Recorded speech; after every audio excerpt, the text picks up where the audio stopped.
അറിവമ്മ അലിവമ്മ അമൃതമ്മ. അന്നത്തെ ലക്ഷ്മിയായി കരുതി ഭക്തി ആദരപൂർവം വേണം സ്വീകരിക്കുവാൻ. അന്നം ബ്രഹ്മമാണ്. ആരുടെയും ഒന്നിൻ്റെയും കുറ്റവും കുറവും ഭക്ഷണം കഴിക്കുമ്പോൾ പറയുവാൻ പാടില്ല. ഭഗവത് പ്രസാദമായിട്ട് വേണം ഭക്ഷണം കഴിക്കുവാൻ. അമ്മയുടെ വാക്കുകളിലൂടെ അന്നത്തെ ലക്ഷ്മിയായി കരുതുവാനുള്ള പ്രാപ്തി നമുക്ക് ലഭിക്കട്ടെ.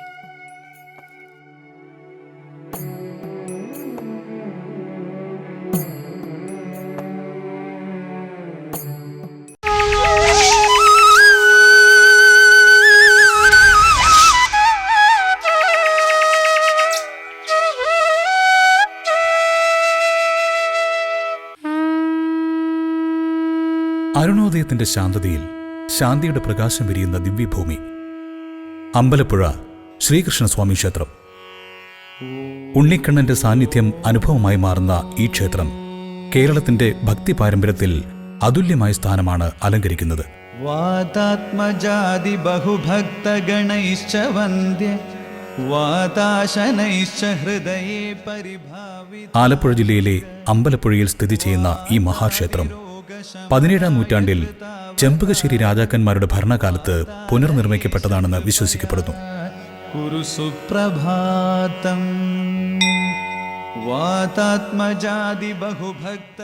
പരിപൂർണ ബാലകൃഷ്ണ ഭാവത്തിൽ വിരാജിക്കുന്ന ഇവിടെ ഭക്തർ ഉണ്ണിക്കണ്ണൻ എന്ന സ്നേഹനാമത്തിൽ ഭഗവാനെ വിളിക്കുന്നു. ഭക്തിയും സംഗീതവും സംസ്കാരവും ചേർന്ന് നിൽക്കുന്ന ഈ ക്ഷേത്രം കേരളീയ ക്ഷേത്ര ശൈലിയുടെ മനോഹര പ്രതീകമാണ്. കല്യാണവേഷ കരുണാലയ കൽപവൃക്ഷ കംസാദി ദുഷ്ടദമനായ കൃതാവത. അമ്പലപ്പുഴയെ ലോക പ്രശസ്തമാക്കിയത് ഇവിടുത്തെ പാൽപ്പായസമാണ്. ശ്രീകൃഷ്ണന് സമർപ്പിക്കുന്ന ഈ മധുര നൈവേദ്യം ഭക്തിയുടെ രുചിയായി ഇന്നും നിലനിൽക്കുന്നു. ചതുരംഗ കഥയും രാജാവിന്റെ പ്രതിജ്ഞയും ചേർന്ന ഐതിഹ്യം ഈ പാൽപ്പായസത്തിന് കൂടുതൽ ദിവ്യത നൽകുന്നു.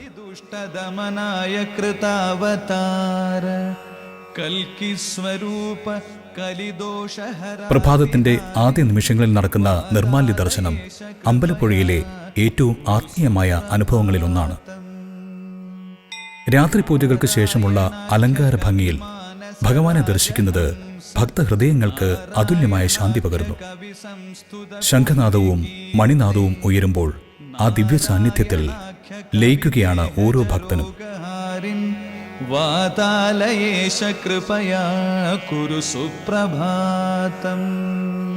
രാവിലെ 3 മണിയോടുകൂടി പള്ളി ഉണർത്തി 3:15 ആവുമ്പോഴേക്കും ക്ഷേത്രം തുറന്ന് നിർമാല്യ ദർശനത്തോടുകൂടി ഒരു ദിവസത്തെ അമ്പലപ്പുഴ ഭഗവാന്റെ കാര്യങ്ങൾ ആരംഭിക്കുകയാണ്.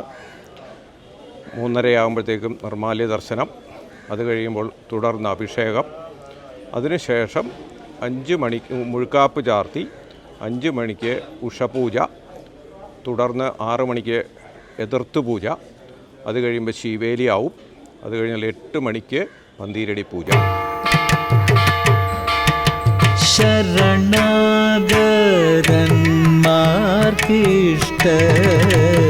വരദാനം ചെയ്തു ചെമ്മേ. ശരണാഗതന്മാർക്കിഷ്ട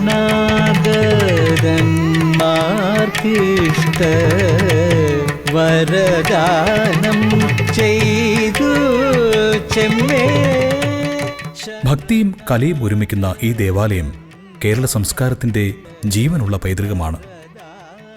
കാലം മാറിയാലും ഭക്തിയുടെ പ്രകാശം മങ്ങുന്നില്ല. ഉണ്ണിക്കണ്ണന്റെ അനുഗ്രഹം തേടി ആയിരങ്ങൾ എത്തിച്ചേരുന്ന ഈ ദിവ്യസ്ഥലം അമ്പലപ്പുഴ ശ്രീകൃഷ്ണ ക്ഷേത്രം, ഭക്തിയുടെ മാധുര്യം പകരുന്ന കേരളത്തിന്റെ അനശ്വര തീർത്ഥം. കൃഷ്ണ കഴലീണ കൈ തൊഴുന്നേ കൃഷ്ണ.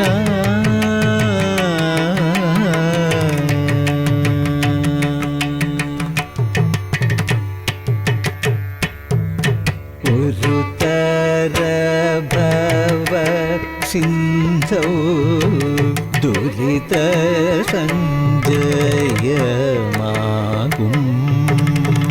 ഗുരുതര ഭവ സിന്ധൗ ദുരിത സഞ്ജയമാകും തിരതന്നിൽ മുഴുകുന്ന നരകാരിക്കവലംബം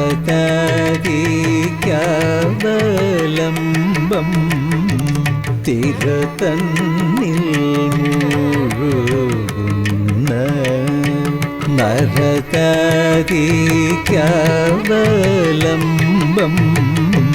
മരതകമണിവർണ്ണൻ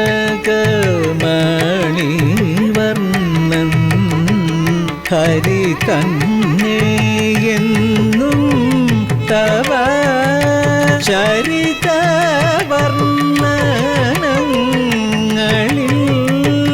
ചരിതവർണ്ണനങ്ങളിൽ സകല മുനികൾ പർവ്വതറിവതുന കരുണ ചെയ്വാനുദു താമസം കൃഷ്ണ കടലീണ കൈ തൊഴുന്നേ കൃഷ്ണ.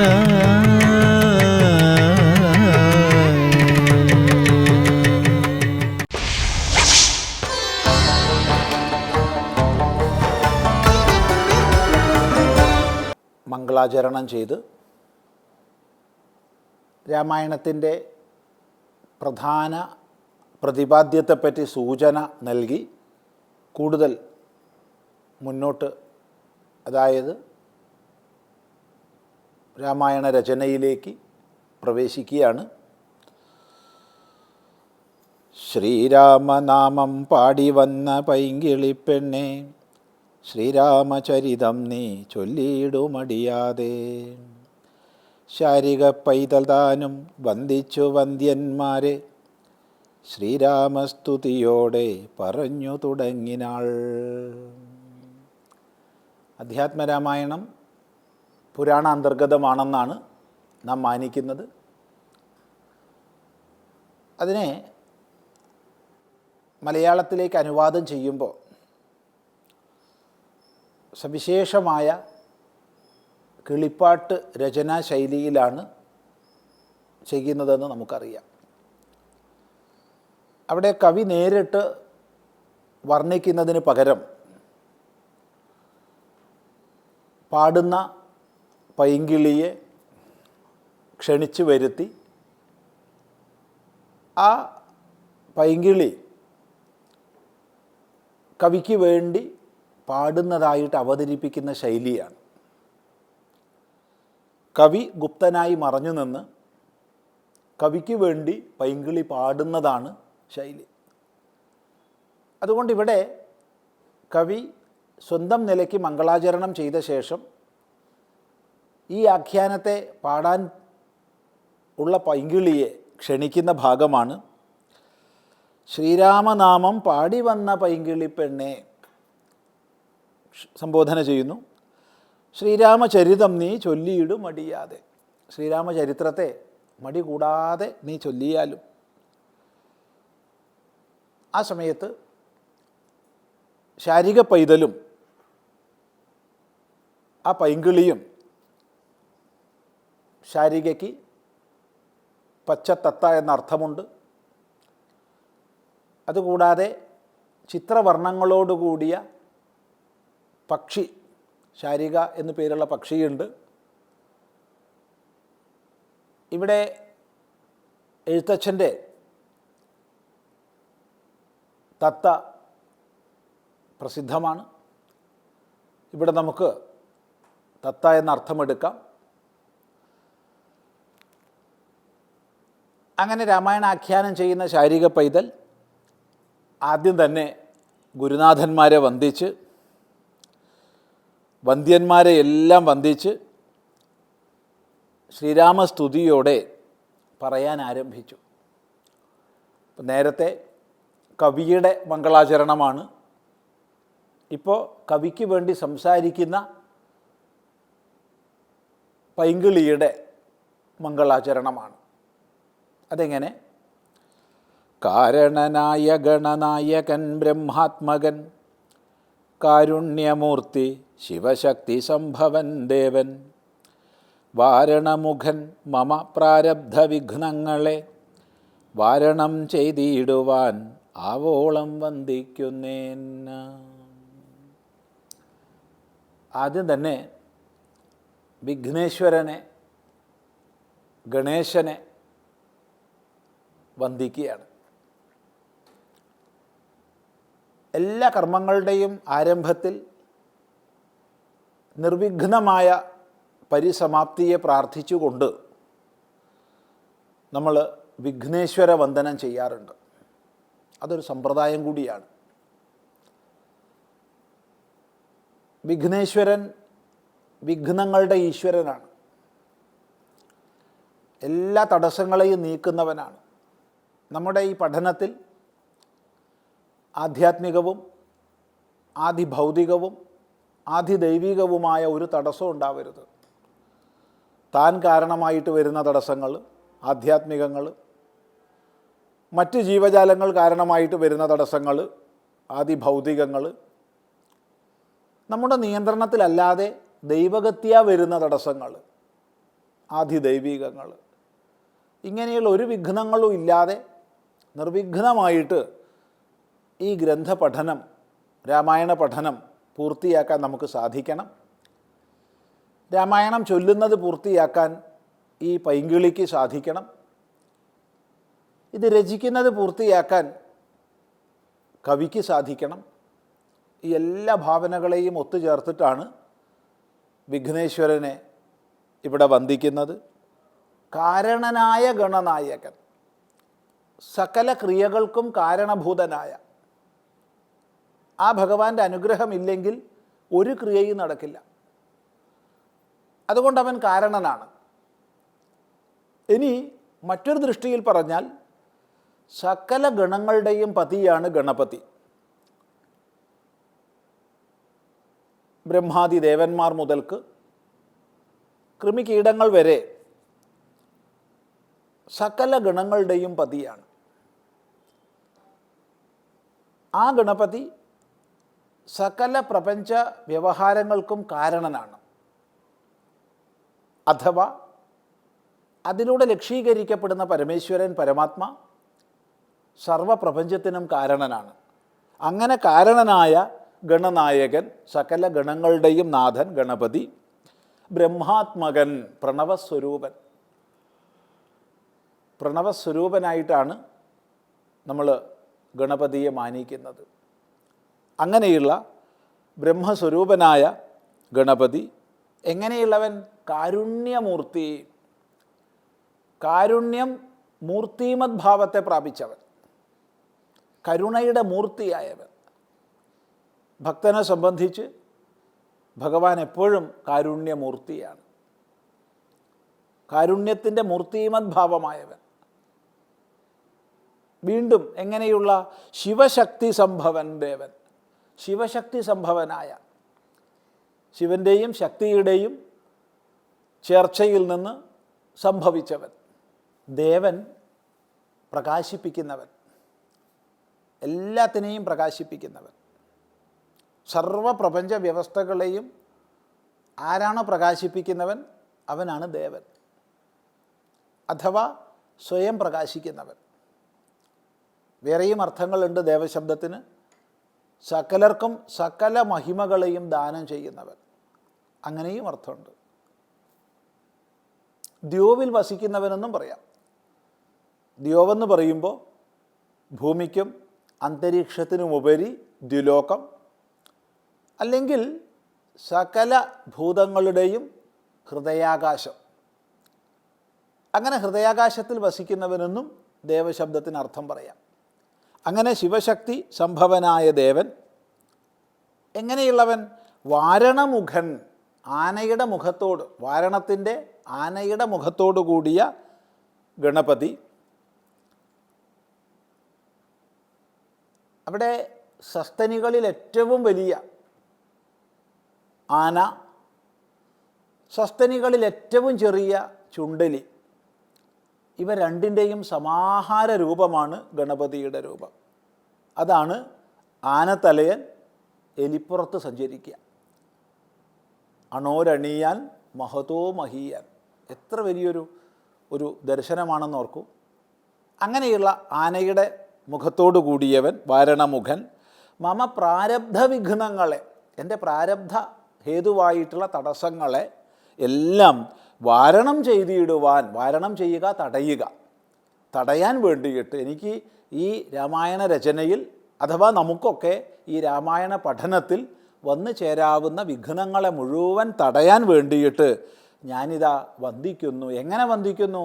ആവോളം എനിക്ക് സാധിക്കുന്നത്രയും പരമാവധി ഞാൻ വന്ദിക്കുകയാണ്. നമ്മുടെ ശരീര ഇന്ദ്രിയ മനോബുദ്ധികളെല്ലാം ഉപയോഗിച്ച് നമ്മളിതാ വന്ദിക്കുന്നു, വിഘ്നങ്ങളെല്ലാം ഒഴിയാൻ വേണ്ടി. നമസ്തേ.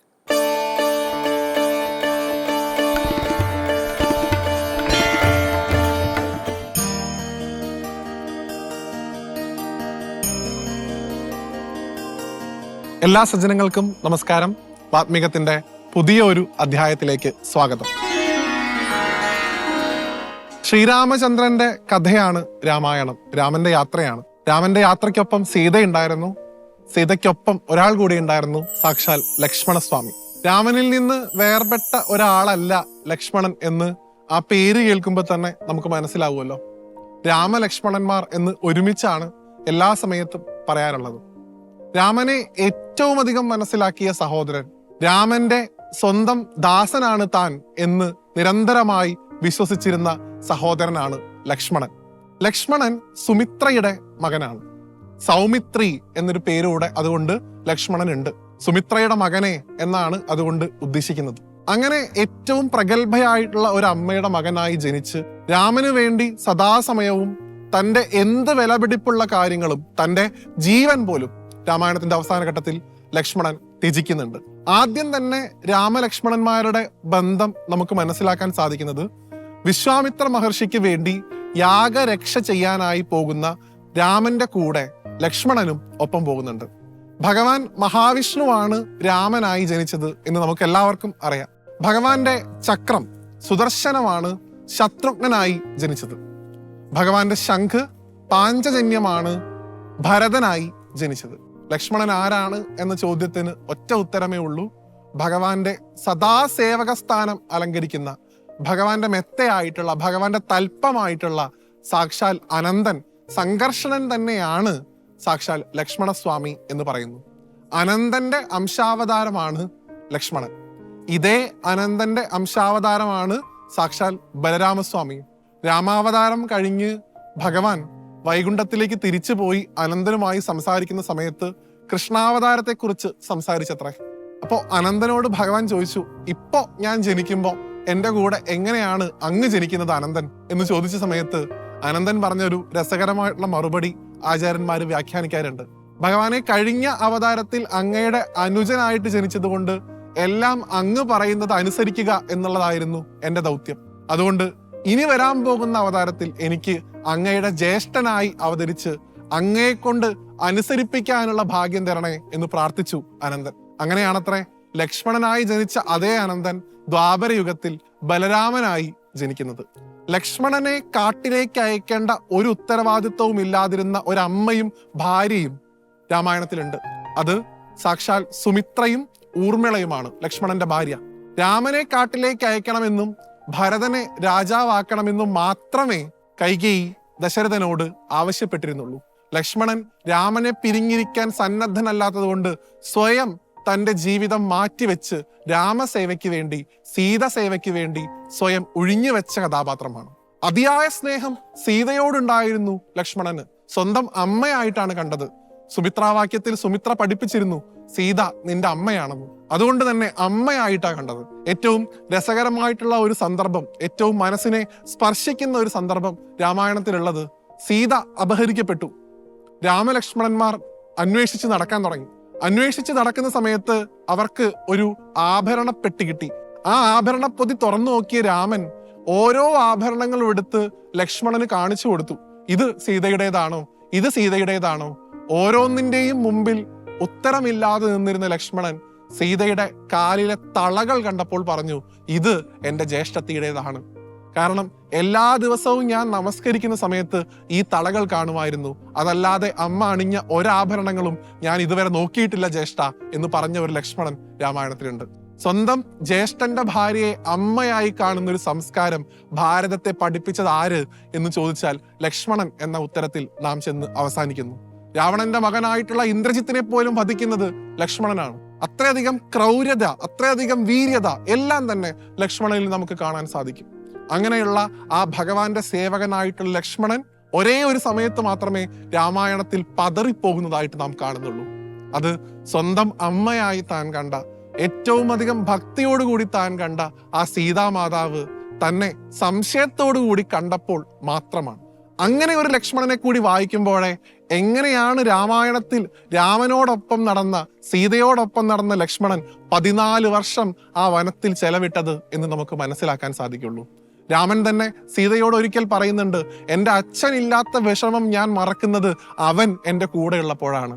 സീത, എനിക്ക് ചിലപ്പോൾ നിന്നെ പിരിയാൻ സാധിക്കുമായിരിക്കും, പക്ഷെ എൻ്റെ ലക്ഷ്മണനെ പിരിഞ്ഞ് ഒരു നിമിഷം പോലും എനിക്കിരിക്കാൻ സാധിക്കില്ല.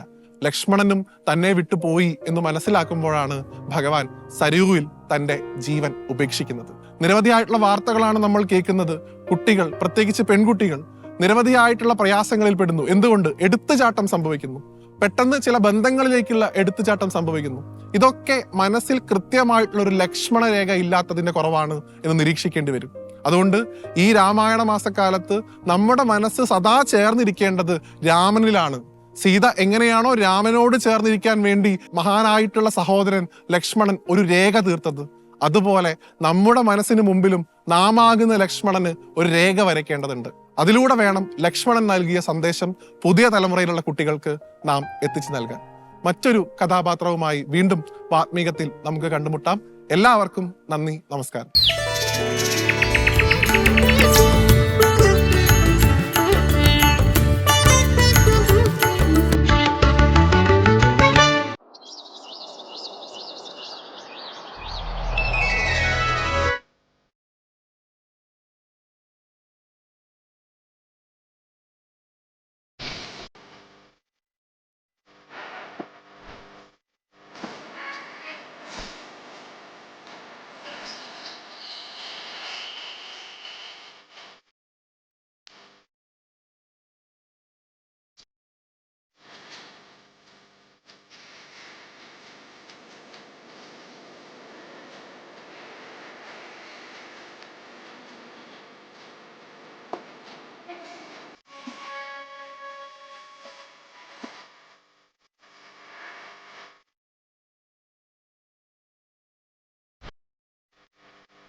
കൊല്ലണം അവളെ നീ വല്ല ജാതിയും അതിനില്ലൊരു ദോഷമെന്നു മാമുനി പറഞ്ഞപ്പോൾ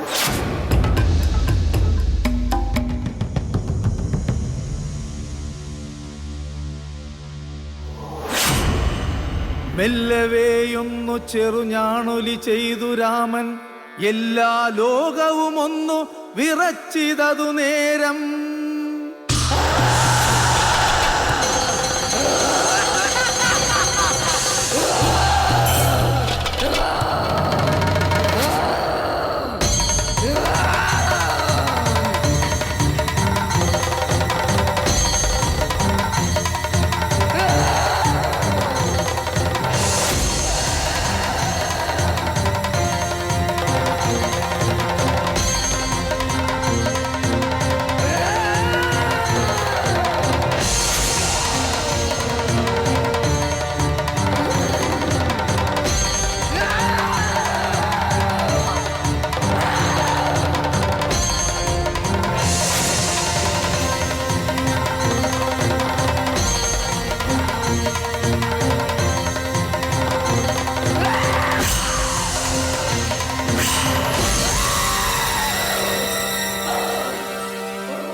ശ്രീരാമ രാമ രാമ ശ്രീരാമചന്ദ്ര ജയ ശ്രീരാമ രാമ രാമ ശ്രീരാമഭദ്ര ജയ ശ്രീരാമ രാമ രാമ സീതാഭിരാമ രാമ ശ്രീരാമ രാമ രാമ ലോകാഭിരാമ ജയ.